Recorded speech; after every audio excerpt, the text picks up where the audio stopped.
ఉమ్మడి నల్గొండ జిల్లాకి ఎస్ఎల్బిసిని పూర్తి చేయలేదు. తర్వాత గంధమల్ల ప్రాజెక్టును అసలు దాన్ని పూర్తి చేయలేదు. తర్వాత ధర్మారెడ్డి, తర్వాత పిలాయిపల్లి కాలువ ఇట్లా ఏవి పనులు చేయలేదని చెప్పేసి బయట మాట్లాడుకుంటున్నటువంటి విషయం.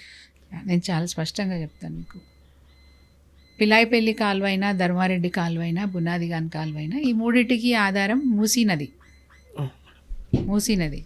సో ఏ పనైనా మొదలుపెట్టినప్పుడు ఏం చేస్తాము, తల దగ్గర నుంచి మొదలు పెడితే కాలు వరకు, తోక వరకు వస్తుంది, అంతే కదా. తోక దగ్గర పనిచేసి తల దగ్గర వదిలేస్తే దీని ఉపయోగం ఏం లేదు.